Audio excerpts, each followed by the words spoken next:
Señoras, señores, amigos y amigas, empezamos, gracias por estar aí, empezamos con unha nova edición do programa Falemos e hoxe estaremos analizando un dos proxectos importantísimos que leva tempo funcionando e que leva tempo digamos que en toma de salida e en posicionamento. Xa conta con un investimento de 10 millóns de euros ou máis, é o chamado Parque Acuático de Meis, que ahora mismo está con data xa para finalización e posta en apertura.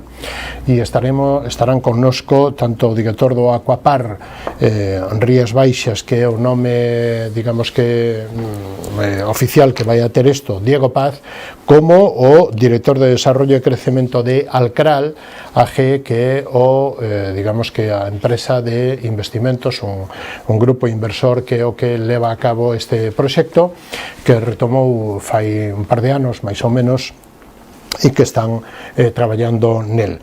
Estará connosco tamén outro dos parques que xa está funcionando dende xa fai tempo e que é coñecido como un dos centros de atracción turística, que é o Racing Dakar Sanxenxo, ese parque acuático que está dentro ou enfrente da playa de Major, e que estará connosco para falarnos de todo o que se desenvolve, a innovación que ten e todos os seus proxectos e as actividades que desenvolve. Estará connosco o director deste Racing, que é José López. E abrimos este turno de análisis e de entrevistas para falar da política municipal, e o facemos con un concello importante das nosas rías, da ría de Pontevedra, que é o Concello de Marín, e para iso está connosco a alcaldesa María Ramallo. Moi boa noite, benvida, como estamos? Hola, boa noite, moi ben, encantada de estar.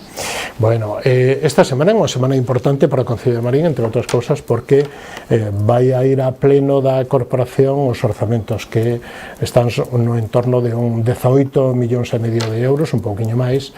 Nos gustaría que falara disto e que cal é a importancia que teñen os orzamentos para un concello como é, en este caso, o de Marín. Bueno, pois efectivamente, inda que tardamos un pouco máis do previsto, pois por motivos estritamente laborais e de carga de traballo, a verdade é que sempre foi o noso objetivo actualizar, sobre todo actualizar o noso orzamento. O noso orzamento é un orzamento sinxelo, pero sobre todo ten unha serie de principios que os vimos mantendo no tempo, non?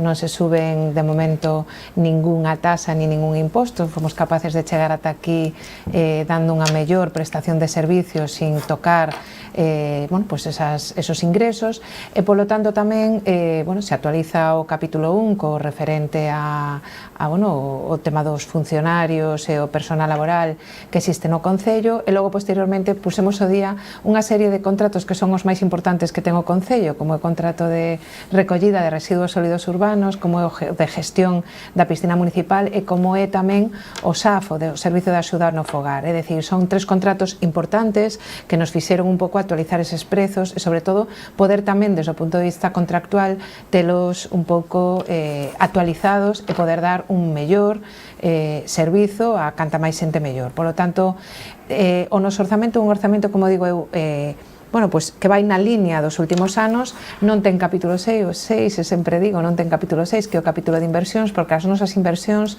van sempre fundadas en fondos europeos que somos capaces de conquerir, de executar e de seguir recibindo de cara ao futuro. Aí é onde marcamos a nosa liña estratégica de proxectos de cara ao futuro, a través dos plans da Diputación, que teño que decir que se están levando a cabo unha serie de, bueno, pois de plans extraordinarios que permiten, non a Marín, sino a todos os concellos, pois poder ter a maior fonte de financiación que houbo ata o momento para inversións nos concellos, e creo que isto é bo destacalo, reseñalo e decilo, non? E tamén cos fondos que temos a capacidade coa Xunta de Galicia de poder conquerir convenios e demais, executar algunhas inversións e infraestructuras que senón para nós sería imposible. Por lo tanto, son uns orzamentos de continuidade, pero que están perfectamente actualizados, que foron negociados e que, por suposto, tendrán a súa aprobación inicial no pleno deste xoves.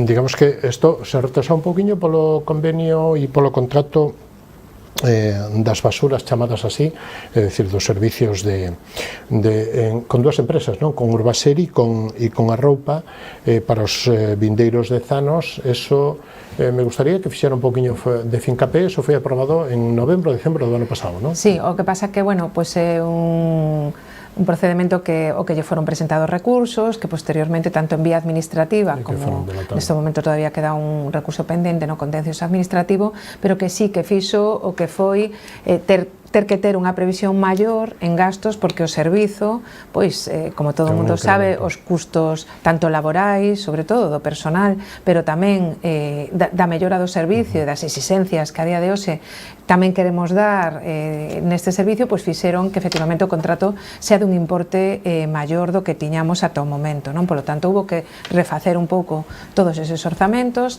ter as partidas de gastos correspondentes, dar un mellor servicio. Ahora xa estamos actuando desde o mes de febreiro co novo contrato, é dicir, xa se están dando os primeiros pasos de cumprimento contractual coa empresa adxudicataria e, polo tanto, bueno, creo que estamos en condicións xa de ter uns números moi actualizados e moi pegados á realidade do gasto que nos estamos facendo ao longo deste ano. É verdade que moitas veces son habas contadas, non? Pero é verdade que Marín está en unhas condicións de saneamento moi bo, ten un moi baixo índice de préstamos, es decir, de solicitude para préstamos, porque xa no ano pasado foron non me sale ahora a palabra, foron amortizados, que era o que nos deixaban co noso remanente facer. O Estado nos indicaba que o primeiro que había que facer co remanente que ti tiveras do teu ahorro era amortizar préstamos. Amortizamos unha cantidade importante de préstamos, quedamos cunha cantidade mínima moi baixa. Non quere decir que de cara ao futuro inversións potentes que se queren realizar en Marín haxa que acudir a unha vía de préstamo, pero nestos momentos temos que decir que non estamos pagando carga financiera por obtelos. Por lo tanto, creo que estamos nunha situación de saneamento boa, tamén cos pés na terra. Vamos asumindo os proxectos como foi o do pasado auditorio, sempre tendo moi controlado o gasto, é dicir, non estamos para sustos e, polo tanto, eu sí quero transmitir que vou ter orzamentos, inda que as administracións que pensen que non, inda que sea non no tempo, pero sí é verdade que sí te permiten actualizar e, sobre todo, ver que a maioría do gasto que tes no capítulo segundo, que é o capítulo do gasto corrente, eu supoño que, como lles pasa ás familias, todo subiu de precio, con carácter xeral, non? Calquer material que se compre, calquer equipamento, efectivamente, para que podan funcionar incluso as propias brigadas municipais, supón un maior custo do que tiñas nos anos anteriores. Por lo tanto, é moi bo actualizar, porque así tes moi controlado o gasto, eres capaz de poder ter unhas contas efectivamente pegadas á realidade e ás necesidades que ti tes. O endebedamento están configurados 189.000 euros en ese orden? Por eso, é moi pouquiño, pero eso o que decía antes, ven derivado da amortización de préstamos que tivemos que facer o ano pasado co noso remanente. É dicir, nós temos capacidade para ter un remanente de tesourería positivo, pero coas normas que rixen na actualidade, o primeiro que tes que facer con ele é amortizar préstamo. Eso, como decía antes, non me gustaría que dentro de pouco me dixeran vamos a pedir un préstamo, si o gallá, se a inversión o require, é necesario cofinanciar determinados proxectos, temos unha capacidade por diante inmensa para poder acudir a vías de préstamos e tamén para que a xente se quede tranquila. Os préstamos que se foron pedindo a todo momento, a maioría, como vostede di, están amortizados. E isto decía vostede que é importante sin subir as taxas nin os impostos, non? Sí, ainda que os orzamentos incrementen un 3 e pico %, non hai subida de impostos e de taxas? Non hai.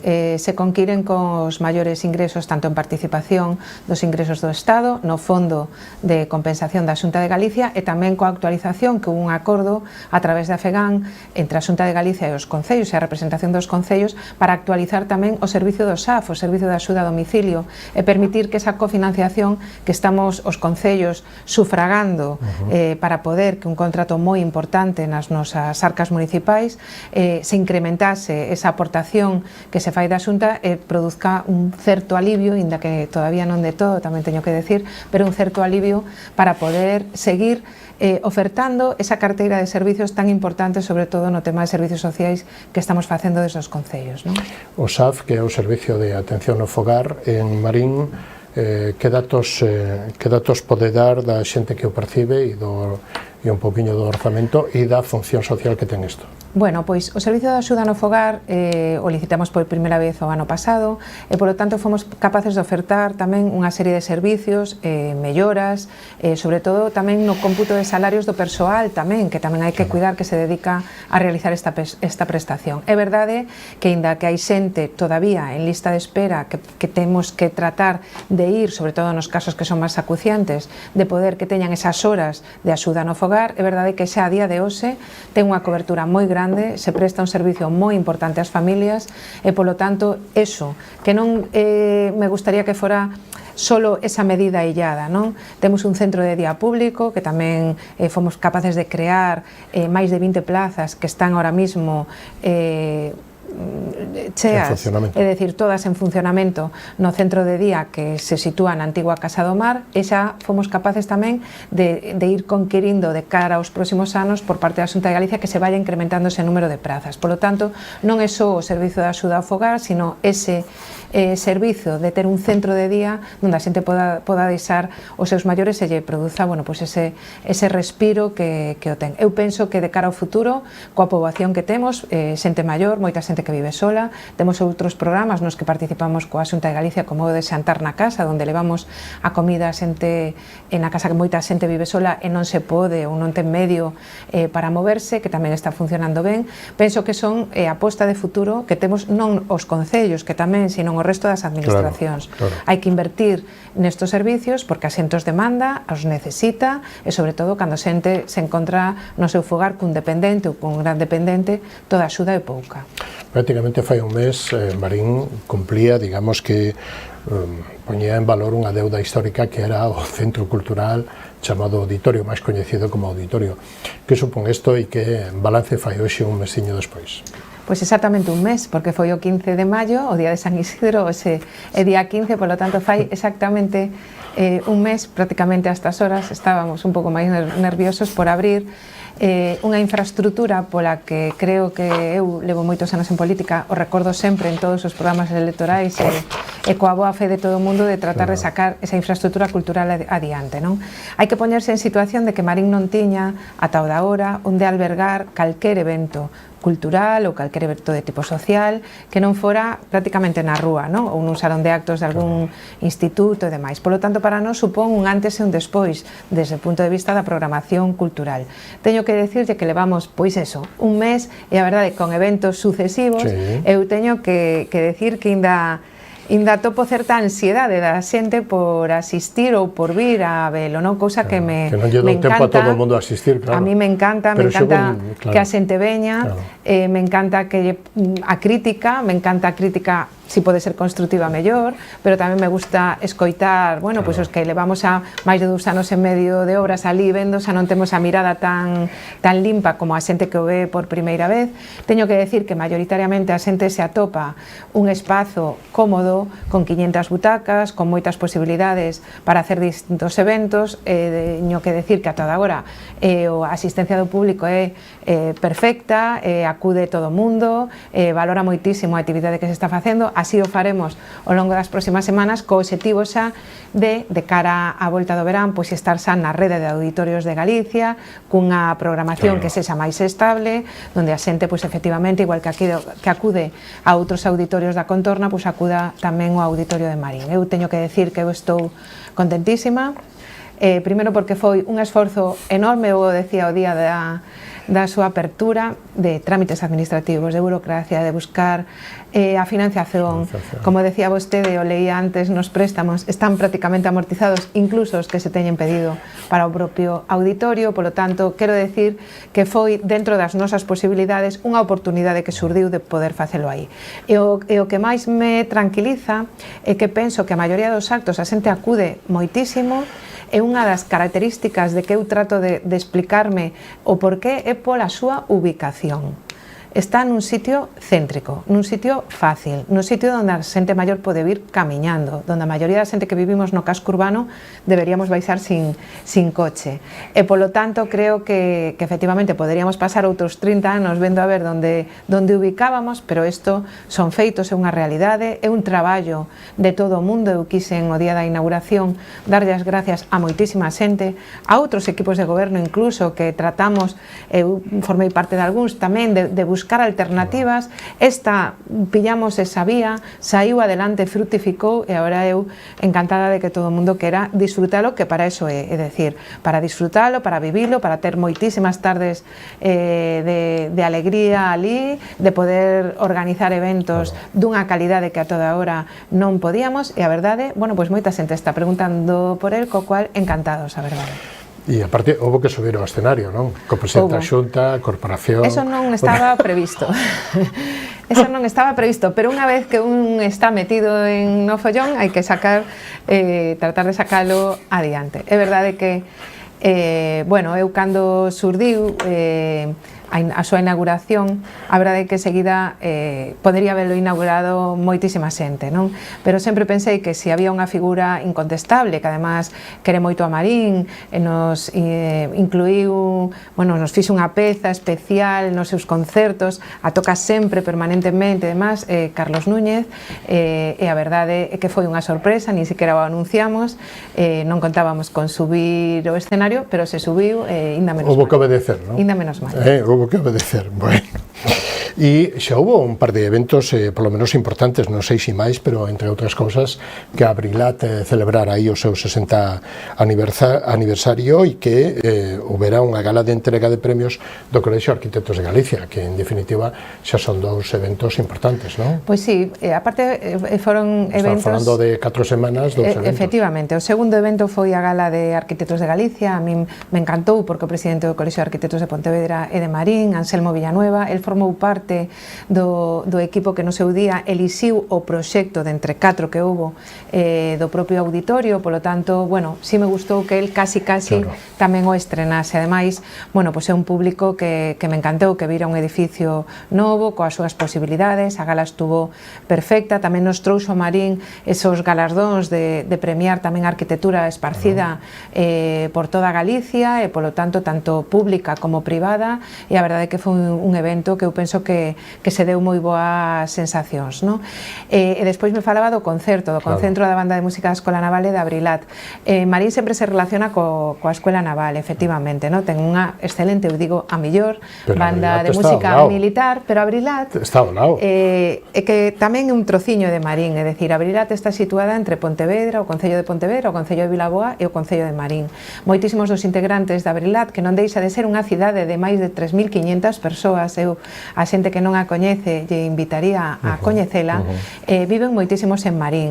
Teñen unha banda tamén que moitas veces actúa coa banda da Escola Naval. E teño que decir que ali celebraban o seu 60 aniversario, tamén se encheu o auditorio, penso que deron unha mostra de música que a xente disfrutou moitísimo. Eu, a verdade é que si me gusta poñer en relevo o seu traballo, non? Abrilat é o noso forma parte do noso exército de tierra, está pois moitas veces, bueno, enviado en moitísimas misións que a veces parece que as estamos vendo no telediario ou na tele. Ali hai xente nosa, hai veciños de Marín, hai veciños da contorna, teñen moitísimo mérito, xamás se queixan de nada, e a verdade é que para nós, incluso eu o digo, se a Escola Naval é o noso campus universitario, porque ali se estudia unha carreira, Abrilat é un centro de traballo e de formación completísimo que nos honramos tamén en ter, en certa medida, tamén en Marín. Un honra e un orgullo para toda a comarca. Evidentemente. Digo, non, e para Galicia.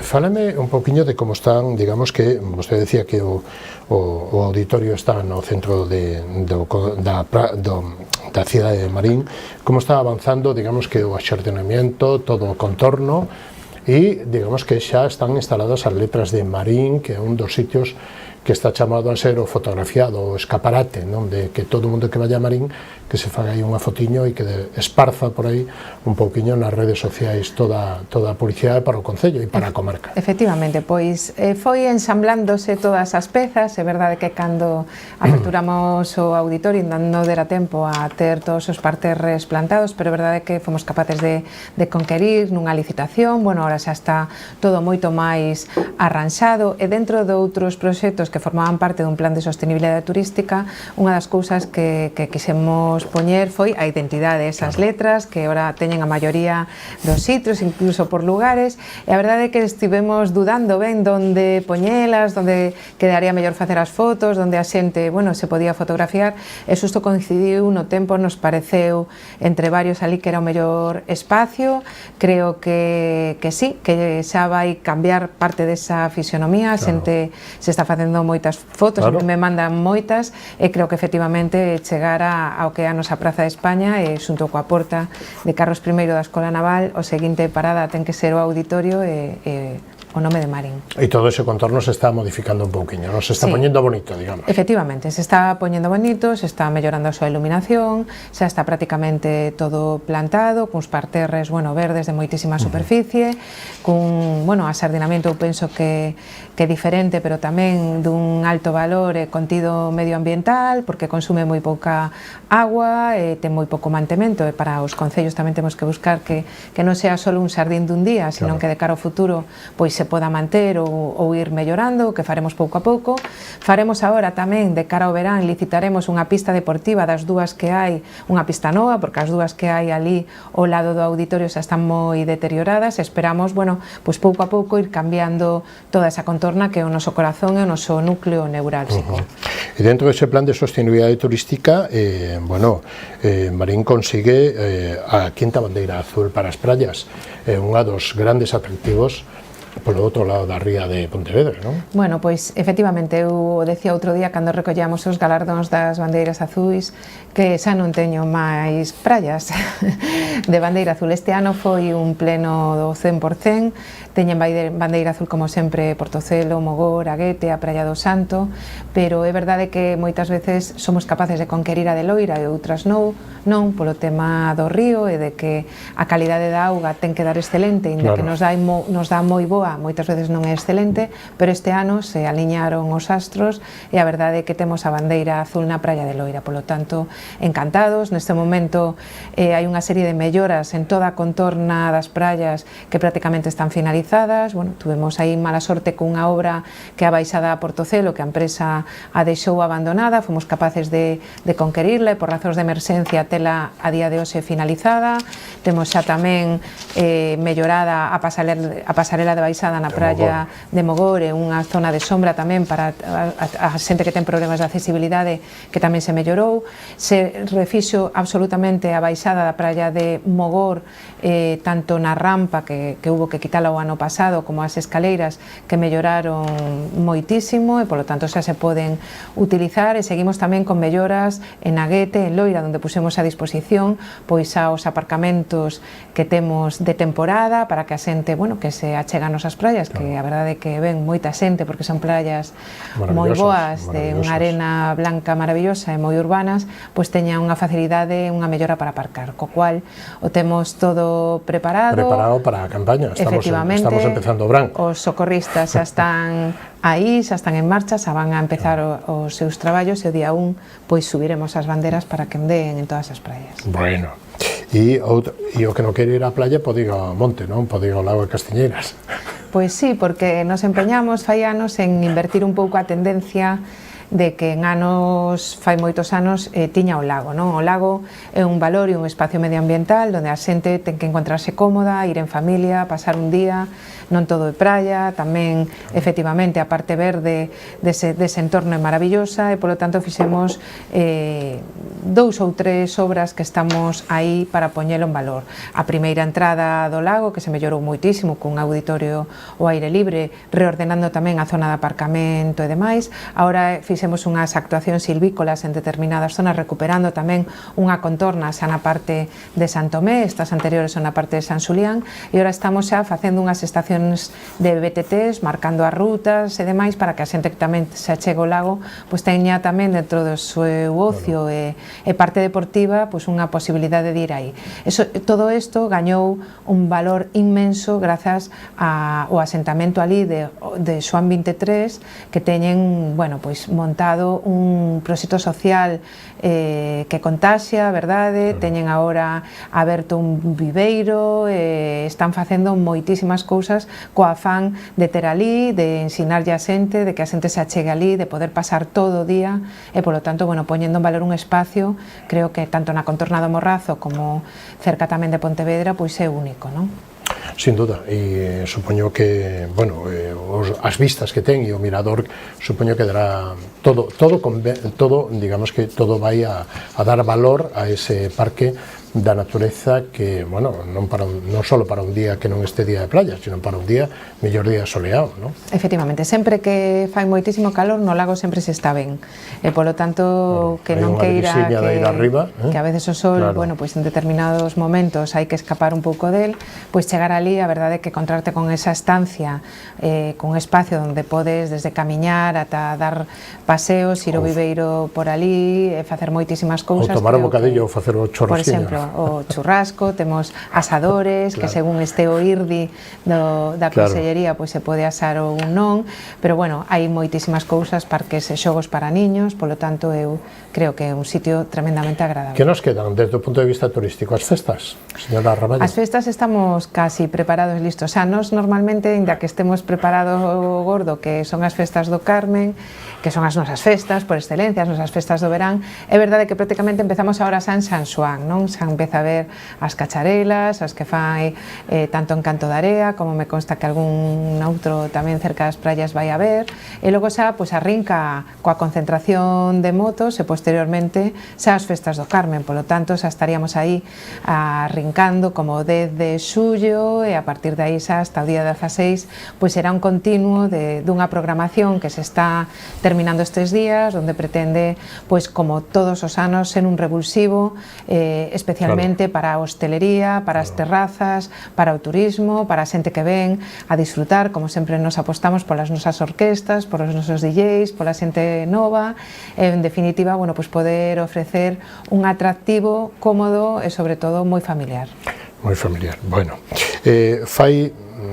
Estamos falando de, non sei, 15 días, 20 días, o presidente da Diputación e vostede como diputada provincial facían un chamamento e unha reclamación ao Goberno de Madrid, porque hai varios proxectos que afectan á capital, Pontevedra, pero tamén a Marín, que están aí parados e están no limbo. Me gustaría que fixeran unha pequena reflexión e semblanza sobre esta reclamación ao Goberno do Estado. Bueno, non é a primeira vez que se leva pois, unha moción, non? Unha petición de ver que pasa cuns proxectos que levan atascados pois, máis de 8 ou 10 anos, é dicir, non un tema que non se apure agora neste último ano ou demais, sino que veñen moi de longo, é dicir, na autovía de Marín se fixo un paseo de cara, é verdade que prácticamente todo no termo municipal de Pontevedra, pero se fixo a metade do paseo e falta outra metade que estaba xudicada, que se rescindiu o contrato, que se está estudando de novo, pero que, bueno, que non vemos que se den pasos en esa tesitura, ou polo menos os que se dan son extraordinariamente lentos, non? E logo, por poñer o acento nas dúas cousas que máis nos afectan a nós, a Marín, o segundo punto é tamén pois a raíz das inundacións que tiveron lugar este inverno na autovía de Marín, é dicir, a autovía Marín-Pontevedra é a nosa arteria fundamental. Todo o porto de Marín circula a través dese eixo, é dicir, a AP9 desemboca ali.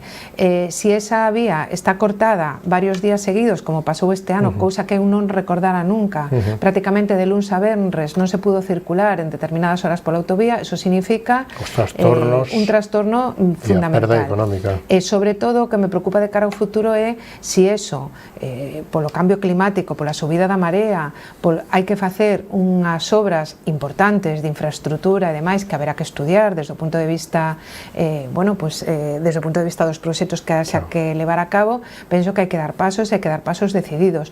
Non é doado cortar unha vía de comunicación arterial para nós, de Marín a Pontevedra, donde afectas a centros educativos, a centros de saúde, é dicir, a alternativa alternativa que nos queda. Eu me coincidiu estar un desos días e 2 horas prácticamente na cola. O primeiro día, bueno, pois pode pasar, pero logo, é dicir, isto non pode quedar un porto illado, un porto de interese xeral do Estado, donde efectivamente o que si lles priman é a velocidade na saída de mercancías, mercancías perecederas, mercancías de frigoríficos, é dicir, son palabras maiores e, polo tanto, eu o que quisemos foi poñer o acento en que hai que tomarse en serio estes proxectos, facer unha reflexión e sacalos adiante. Isto tamén afecta ao paseo marítimo entre Pontevedra e Marín, Marín-Pontevedra, e tamén ao dragado do Lérez, non? Porque afecta hasta toda esa zona da entrada. Bueno, o dragado do Lérez é unha historia por capítulos, non?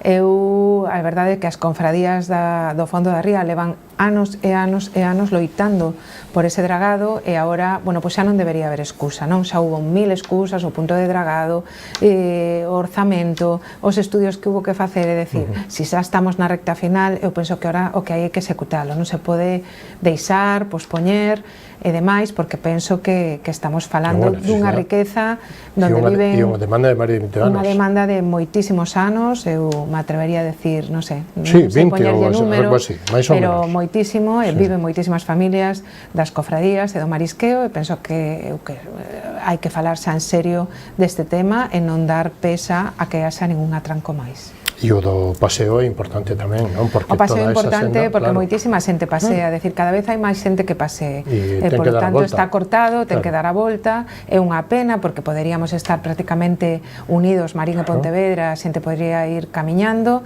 e polo tanto é unha alternativa que non se debe desbotar, non? Entonces o que pediría é estudios, orzamento e alternativas en riba da mesa e planificar, sobre todo planificar de cara ao futuro. Claro.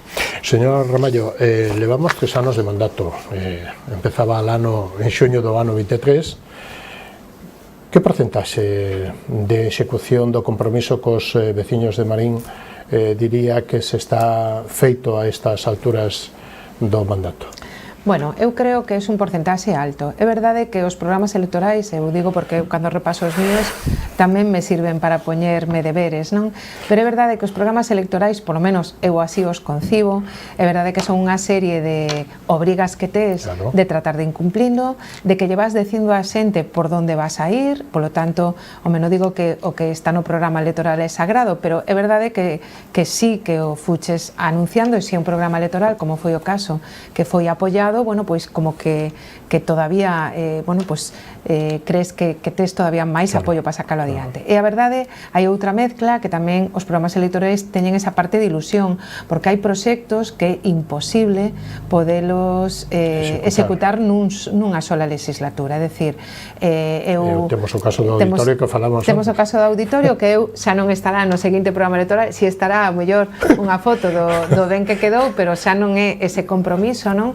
Pero si é verdade que hai outros que costa moitísimo máis sacar. Nos, eu o digo porque a primeira foto que se me ven a min a cabeza, levábamos unha opción de poder facer un aparcamento subterráneo, o temos francamente máis aparcado, nunca mellor dito, pendentes de buscar financiación, efectivamente, é dicir, os números que daban fai uns anos xa non dan, pois porque o custo dos materiais, a mano de obra e demais encarece moitísimo que haxa empresas que lles considere atractivo ese negocio, e polo tanto o problema de aparcamento, que é un problema que temos efectivamente en moitas cidades, pero sobre todo a hora de reordenar, si considero que nesta legislatura fomos dando pasos en ofrecer alternativas con aparcamentos disuasorios, máis de 20, alternativas cunha zona de 2 horas que fomos ampliando, que está funcionando moi ben, controlando 2 horas de establecimiento gratuito para que esa rotación en horario comercial, e nos queda esa pata de tratar de ir perfilando todavía máis un posible aparcamento subterráneo en Marín, que é, por así decir, ese debe, que a mí tamén me gusta decir, non só que se cumple, que sí que foi moito, pero tamén o que nos queda por pelexar de cara ao futuro, porque son un pouco expectativas ou deberes que te pos aí adiante para, bueno, todavía para seguir pelexando con eles. Bueno, Tengo un minutiño, chegamos ao final do noso camiño, pero tengo un minutiño para decir o que vostede queira ou que eu non lle preguntín nesta edición de Falemos, señora Ramallo.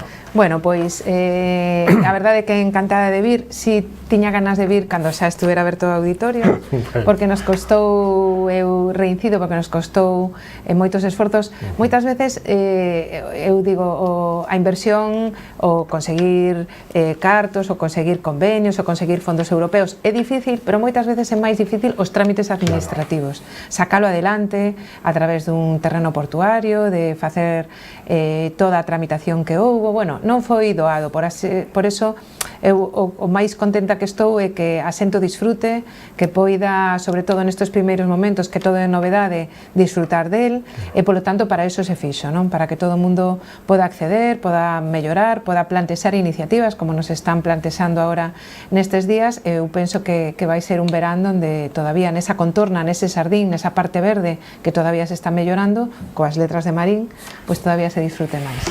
Que así sexa, señora Ramallo, foi un placer contar con vostede nesta edición de Falemos, hasta unha vindeira ocasión, volverán moitos éxitos. Bueno, pois aí estamos, os esperamos nas festas do Carmen, como mínimo. Moitas gracias, boa noite. Nos vamos a publicidade, a man dos patrocinadores volvemos e recibimos a José Flores. José López, perdón, ele é o director de Racing Dakar Sanxenxo. Non o perden, será dentro dun instantiño e falaremos de todos esos proxectos, de moitas das innovacións que el ten, tanto como persona como empresarialmente. Así que dentro dun instantiño volvemos.